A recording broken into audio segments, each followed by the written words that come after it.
In the beginning there was the nut, not a nut, the nut. It sat in the oldest forest on the oldest hill, hanging from the oldest branch of the oldest oak, quietly radiating the sort of importance normally reserved for holy relics, nuclear launch codes, or the last biscuit in the tin. The squirrels called it the Nut Crown. No one knew exactly how it appeared. Some said it fell from the stars, some said the tree grew up around it, some said it was left behind by a very clumsy god who was in a hurry and had bad pockets. Whatever the truth, one thing was clear. Where the nut crown hung, there were always enough acorns, not just enough in the modest, sensible sense, enough in the squirrel sense, which is enough to eat, enough to hoard, enough to bury and forget about, and enough to accuse your neighbors of stealing, only to find you'd hidden them in your own mouth, under the nut crown. Under the nut crown.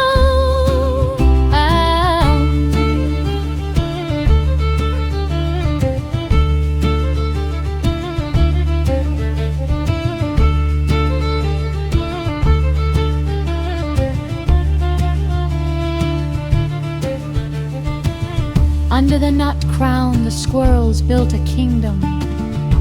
They did not call it a kingdom, of course. Squirrels don't use words like that. They called it our tree, and they said it with a possessiveness you normally only hear in property lawyers and toddlers. But somewhere in the branches, tradition took root. There were elders who remembered when the oak was small. There were councils about who chewed through whose branch. There were formal arguments about the correct velocity for throwing an acorn at a crow. And there was always the nut crown, swaying slightly above it all, as if listening and trying very hard not to get involved. And then a nut crown.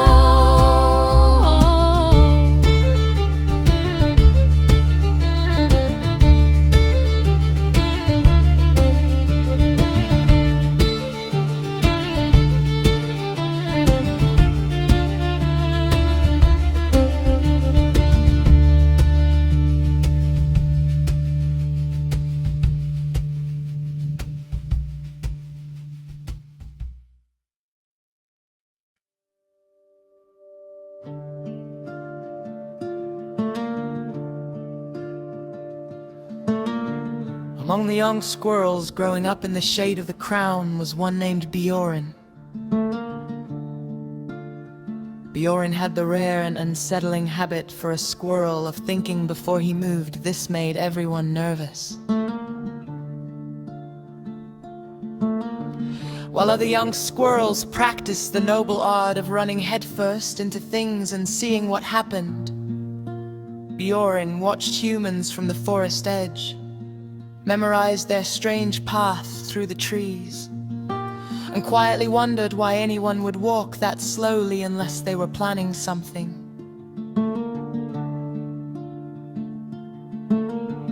Another youngster, Fraya, also stood out. She did not particularly like standing out. What she liked was not being responsible for everyone. Unfortunately, she was the oldest of 12, and responsibility followed her around like a persistent cloud with a clipboard. By the time she was grown, she could break up 3 fights at once, carry 2 younger siblings under each arm, and negotiate a branch-sharing treaty between 3 families and a bad-tempered jay. It was not glamorous work, it did, however, keep everyone alive, which turned out to be important later. And then there was Kevin. Kevin, even as a very young squirrel, had a talent for witnessing disasters. Most squirrels, when something went wrong, contributed to the chaos. Kevin narrated it.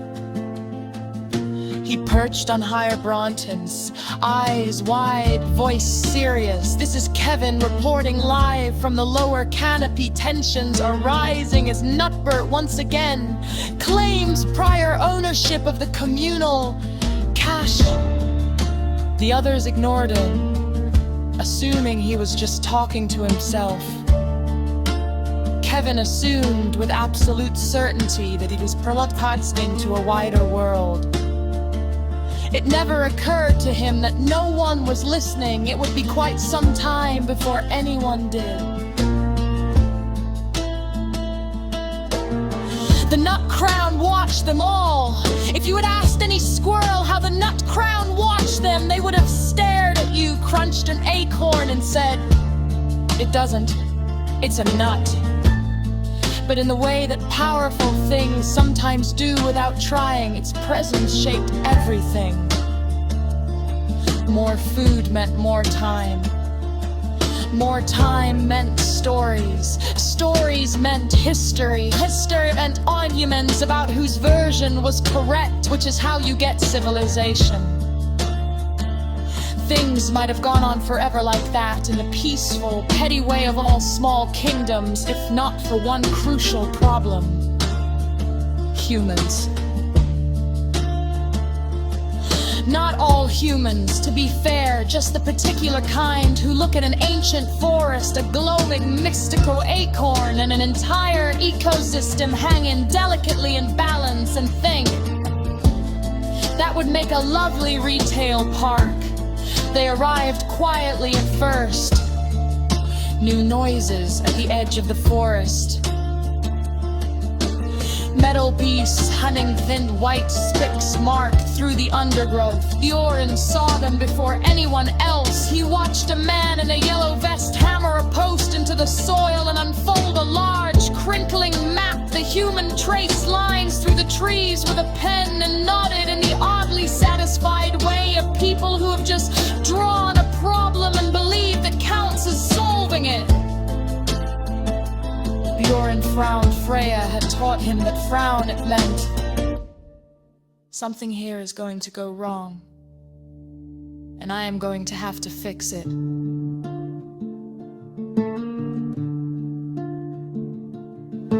The first great council under the Nut Crown was called when the thudding started.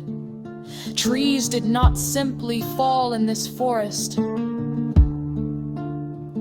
When a tree fell, it was because it had lived so long it forgot how not to, or because a beaver had an opinion. These falls were different, clean, sudden, wrong. The elders gathered on the main branch. Younger squirrels clung to the trunk and listened. The oldest elder, a squirrel whose tail was more scar tissue than fur, cleared his throat. The humans are cutting the outer trees, he said. They are putting something flat and unnatural on the ground. Like ice? Asked a youngster. Hot ice, said another. Metal ice, offered Kevin thoughtfully, already narrating. We must move the Nut Crown, muttered one elder. This caused a wave of scandalized chittering, the sort usually reserved for someone suggesting you gnaw through your own branch while still on it. The crown stays, said another elder. It has always been here. If the humans cut the tree down? Bjorin asked, quietly. They all looked up at the old oak. It creaked in the wind in a way that very carefully did not answer. Fraya, who had smuggled in 3 of her siblings and a cousin, squeezed them closer. She wasn't scared for the Nut Crown. Things like that in stories always survived. She was scared for everyone else.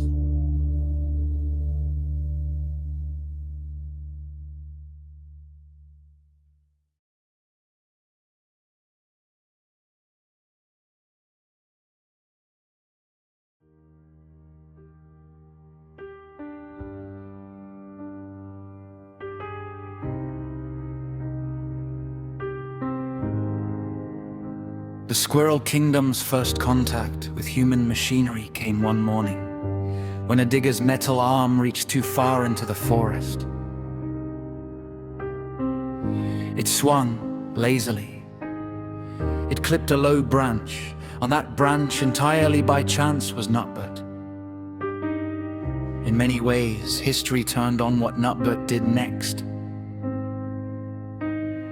He could have dodged, he could have fled deeper into the forest, he could have run to warn the others. Nutbert panicked and threw an acorn at the machine.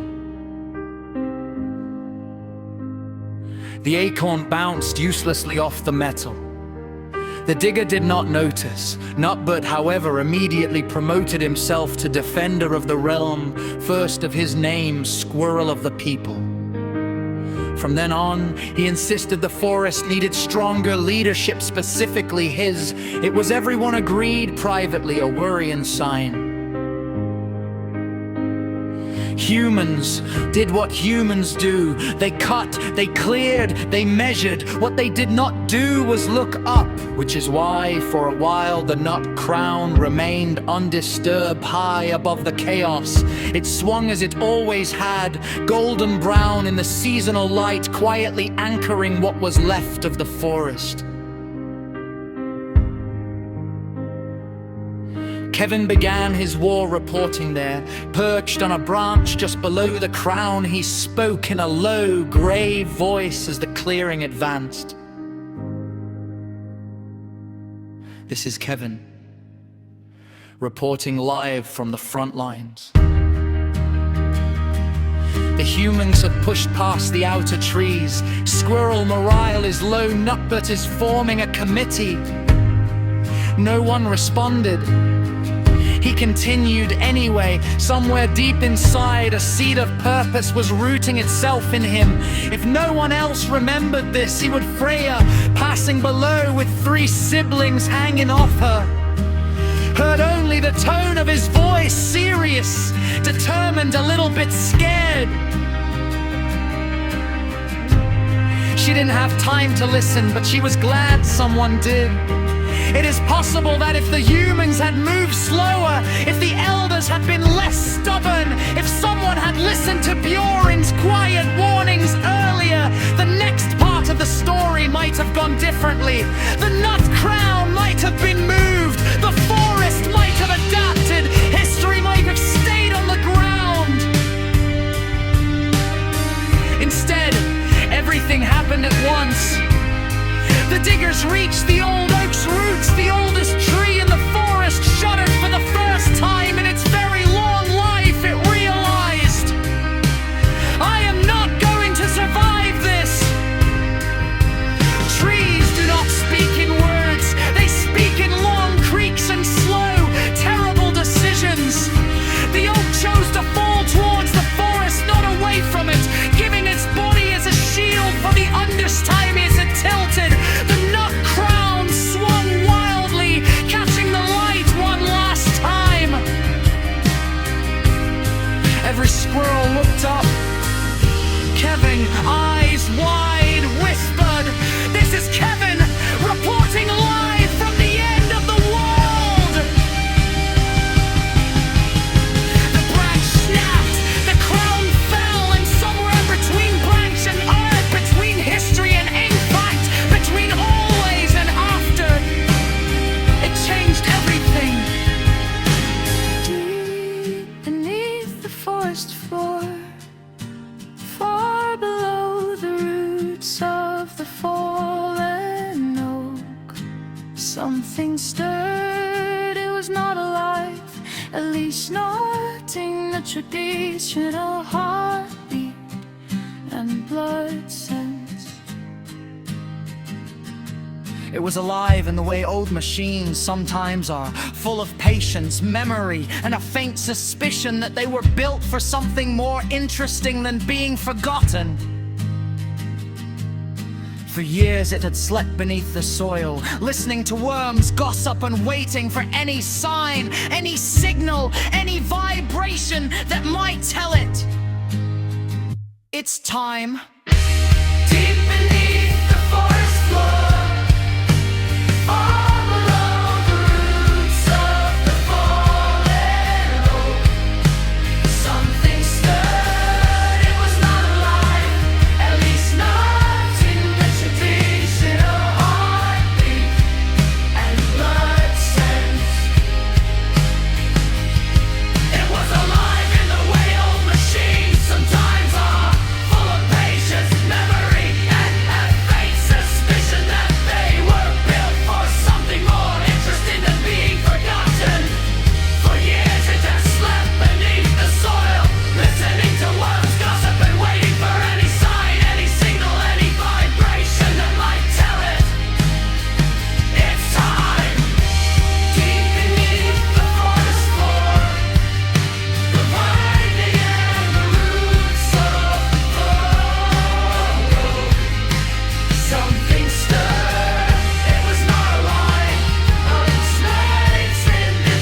forest floor, far below the roots of the fallen oak.